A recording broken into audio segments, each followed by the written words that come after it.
Hi guys అందరికి. Today మన topic వచ్చేసి మిల్కింగ్ మిషన్. మిల్కింగ్ మిషన్ అనగానే చాలా మంది రైతులు అయితే భయపడుతుంటారు. మిషన్ వాడడం వల్ల అయితే ఎలాంటి ప్రాబ్లం అయితే లేదు. మేమైతే 4 to 5 years నుంచి అయితే మిల్కింగ్ మిషన్ అయితే వాడుతున్నాము. మా దగ్గర ఏ ఆవుకు ఎలాంటి పొదువాపు డ్యామేజ్లు కానీ ఏవైతే రాలేవండి ఇప్పటి వరకు. మేము ఈ మిషన్ అయితే 4 to 5 years నుంచి అయితే వాడుతున్నాము. ఈ మిషన్ వచ్చేసి వ్యాక్యూమ్తో అయితే నడుస్తుంది. అలాగే మిల్కింగ్ మిషన్ వచ్చేసి ఏ విధంగా వాడుకోవాలి అంటే ఎలాంటి జాగ్రత్తలు తీసుకోవాలి అనే ఇన్ఫర్మేషన్ మొత్తం అయితే చెప్తానండి. కాబట్టి ఈ వీడియోని అయితే ఎక్కడా స్కిప్ చేయకుండా లాస్ట్ ఎండ్ వరకు అయితే చూడండి. ముందుగా అయితే సన్నులు అయితే కడుక్కోవాలండి. ఇదైతే అందరు రైతులు చేసేదేనండి. అలాగే స్టెప్ 1 వచ్చేసి ఏంటంటే ఇక్కడైతే నేను చూపిస్తున్న విధంగా పాలైతే కింద అయితే గుట్టయితే చెక్ చేసుకోవాలండి. అంటే ఆ పాలు కూకులు వస్తున్నాయా, అంటే పెరుగు టైప్ వస్తున్నాయా, అన్నీ నీట్గా వస్తున్నాయా అని రెగ్యులర్ కంపల్సరీ అయితే చెక్ చేసుకోవాలండి. ఎందుకు అంటే మీరు అలా చెక్ చేసుకోకపోతే ఒకవేళ కుక్కులు వచ్చినా మీకైతే అసలు కనిపించవండి ఆ పాల మిషన్లో. ఎందుకంటే డైరెక్ట్ వెళ్ళిపోతుంటాయి కాబట్టి మనకైతే ఎలాంటి డ్యామేజ్ ఉన్నా ఏమున్నా కానీ మనకైతే కనిపించదు. కాబట్టి కంపల్సరీగా అయితే రెగ్యులర్ మీరు 2 times పాలు పిండుతారు కండి, ఆ 2 times అయితే 100% అయితే చెకప్ అయితే చేసుకోండి. అలా చెకప్ అయితే చేసుకున్న తర్వాత స్టెప్ 2 వచ్చేసి ఏంటంటే అండి డైరెక్ట్ మిషన్ పెట్టుకోవడమేనండి.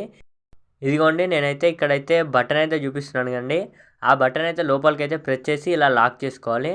లాక్ చేసుకున్న తర్వాత మిషన్ తీసుకొని ఫోల్డ్ చేయాలండి. ఇలా అయితే ఫోల్డ్ చేసుకోవాలి. ఎందుకంటే అలా ఫోల్డ్ చేస్తే హెయిర్ అయితే బ్లాక్ అవుతుంది. మనం ఇలా ఫోల్డ్ చేసి ఇలా ఇడిచి పెడితే మిషన్ అయితే పట్టేసుకుంటుంది. నిజం చెప్పాలంటే అండి మనకంటే మిషనే చాలా బాగా అయితే పిండుతుందండి. ఎందుకు అంటే మనమైతే ఎలా పడితే అలా అయితే ఒత్తుతుంటాం అనమాట. మిషన్ అయితే చాలా స్మూత్గా అయితే ఇలా ఒక్కంతకైతే చాలా స్మూత్గా అయితే పిండుతుందనమాట. అలాగే మా మిషన్ అయితే ఎగ్జాక్ట్లీ 3 minutesలో 10 liters మిల్క్ అయితే పిండుతుందండి. డైరెక్ట్ ఆ పైప్లో నుంచి పాలైతే ఆ క్యాన్లోకి అయితే వచ్చేస్తాయి. అలాగైతే ఇక్కడైతే చూడండి ఆల్మోస్ట్ పాలైతే అయిపోయాయండి ఆవు దగ్గర. కానీ నేనైతే ఇంకా మిషన్ మీద అయితే వెయిట్ వేస్తున్నానండి. ఎందుకంటే చాలామంది రైతులు అయితే భయపడుతున్నారుగా బ్లడ్ వస్తుందని. ఇదిగోండి ఇక్కడైతే చూడండి నేను ఆల్రెడీ మిషన్ పైన అయితే హ్యాండ్ పెట్టి వెయిట్ కూడా వేస్తున్నాను. అయినా కానీ బ్లడ్ అయితే రావడం లేదు. ఇంకా గట్టిగా మాట్లాడితే అందులో అయితే పాలైతే మిగులుతాయండి. అలాగే చాలామందికి అయితే ఇంకొక డౌట్ అయితే ఉంటుందండి. అదేంటి అంటే పాలైపోయినప్పుడు మిషన్ అయితే ఊసిపోతుందా అని చాలామందికి అయితే డౌట్ అయితే ఉంటుంది. అలా అయితే ఏం ఊసిపోదండి. ఇక్కడ పైప్లో అయితే చూసుకోవాలి మనము. పాలైపోయినప్పుడే మనం ఇందాకైతే లాక్ చేసాం కానీ ఆ లాక్ చేసిన దాన్ని అయితే కొంచెం కిందికి లాగి లాక్ రిమూవ్ చేసి మిషన్ అయితే తీయాలండి. ఒక్కటి గుంజేస్తే టోటల్గా మిషన్ అయితే వచ్చేస్తుంది అనమాట. అలాగే మళ్ళీ మనం ఇందాక లాక్ తీసాం కానీ ఆ లాక్ని అయితే లాక్ వేసేసుకొని మళ్ళీ ఇంకొక ఆవుకైతే పెట్టుకోవడమేనండి. చాలామంది రైతులు ఏం చేస్తారంటే ఇలా నేను చేస్తున్నట్టు ఇంకో ఆవు దగ్గరికి అయితే వెళ్ళిపోతారు. కానీ దాని దగ్గర పాలు మొత్తం కంప్లీట్ అయినాయి అనుకొని దాని దగ్గర అయితే పిండరండి. అలా చేయడమే పెద్ద మిస్టేక్ అండి.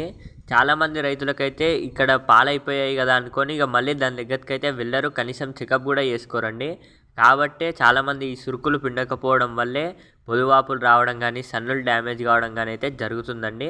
మిల్కింగ్ మిషన్ వాడే ప్రతి రైతులు అయితే కంపల్సరీగా పాలు టోటల్గా కంప్లీట్ అయినట్టు చూపించినా సరే మీరు కూడా ఒకసారి అయితే పిండి అయితే చూసుకోవాలండి. ఎందుకు అంటే కొన్ని ఆవులు అయితే మిషన్కి అయితే భయపడి పాలైతే తక్కువ ఇచ్చి ఎగజెప్పుకుంటాయండి. కానీ ఇక్కడ మా ఆవులకైతే అలవాటే ఉంది కాబట్టి ఇక్కడ చూసుకోండి కొన్నే పాలైతే వచ్చాయి. ఈ కొన్ని పాలైనా సరే అండి కంపల్సరీగా అయితే పిండుకోవాలి. అలాగే ఇంకొక ముఖ్యమైన విషయం ఏంటంటే అండి చాలామంది రైతులు ఏం చేస్తారంటే ఇప్పుడు క్యాన్లో 25 liters పడుతున్నాయి అంటే 25 liters పిండడానికి అయితే ట్రై చేస్తారు. కానీ అలా అయితే చేయకండి. ఇప్పుడు క్యాన్లో ఒక 25 liters పడతాయి అంటే మీరైతే ఒక 20 liters పిండండి. 5 liters గ్యాప్ అయితే ఉంచుకోండి. ఎందుకు అంటే మీరు ఒకవేళ క్యాన్ ఫుల్గా నింపారనుకోండి అది వచ్చేసి ఏమవుతుందంటే పల్సేటర్లోకి అయితే మిల్క్ అయితే వెళ్తాయి. కాబట్టి మీ మిషన్ అయితే త్వరగా పాడయ్యే ఛాన్సెస్ అయితే ఉంటాయి. కాబట్టి ఒక 20 liters పిండుకొని క్యాన్లో అయితే పోసేసుకోవాలండి. అంటే ఎప్పుడు కూడా మీరైతే క్యాన్ ఫుల్గా అయితే పిండకండి. ఒక 2-3 liters గ్యాప్ ఉన్నా పర్లేదు. కానీ మీరు క్యాన్ ఫుల్గా నింపితే అయితే ఖచ్చితంగా మీ మిషన్ అయితే డ్యామేజ్ అయ్యే అవకాశాలు అయితే చాలా ఉంటాయండి. అలాగే మీకైతే ఇంకొక డౌట్ అయితే వచ్చి ఉంటుందండి. అదేంటి అంటే మీరు మిల్కింగ్ మిషన్తో ఇలా పాలు మొత్తం పిండుకుంటే మరి చిన్న లేగదూడలకు ఎలా పాలు అని అయితే మీకైతే డౌట్ అయితే వచ్చి ఉంటుందండి. ఇదిగోండి ఇక్కడైతే చూసుకోండి మేమైతే ఈ బాటిల్లో అయితే తాపుతామండి. ఈ బాటిల్లో వచ్చేసి 2.5 liters అయితే పడతాయి. మేమైతే దీనికి 1.5 liters అంటే 1.5 లీటర్ పాలైతే పోసామండి ఇందులో చిన్న లేగ కాబట్టి. అలాగే కొంచెం ఒక 2-3 days అయిన తర్వాత బకెట్లో అయితే అలవాటు చేస్తామండి. ఇదిగోండి ఇక్కడ చూపిస్తున్న విధంగా బకెట్లు అయితే వాటి ముందర పెట్టేస్తే అవి అయితే తాగుతాయండి. ఇవి వచ్చేసి కొంచెం పెద్ద లేయాలి కాబట్టి వీటికైతే 2 లీటర్స్ అయితే పోస్తామండి పూటకి. అంటే పర్ డే వచ్చేసి ఒక్క లేయాకి 4 లీటర్ వరకు అయితే మిల్క్ అయితే ఇస్తామండి మేము. అలాగే ఇక మిల్కింగ్ మిషన్ క్లీనింగ్ విషయానికి వచ్చినట్టయితే అండి, రెగ్యులర్ అయితే 2 టైమ్స్ అయితే వాటర్లో అయితే క్లీన్ చేస్తామండి. అంటే నార్మల్గా అయితే ఇలా వాటర్ అయితే కొట్టి వాటర్తో అయితే క్లీన్ చేసుకుంటాము. ఒక 3 డేస్ 4 డేస్కి అలా ఒకసారి అయితే టోటల్ పైప్లన్నీ ఇప్పి అయితే క్లీన్ చేస్తాము. అది కూడా మీకు వీడియో కావాలంటే కామెంట్ అయితే చేయండి, వీడియో అయితే పెడతానండి. ఓకే అండి, అందరికీ ఈ వీడియో వచ్చేసి ఇంతే. మరి ఒక కొత్త వీడియోతో అయితే మళ్ళీ అయితే కలుసుకుందామండి.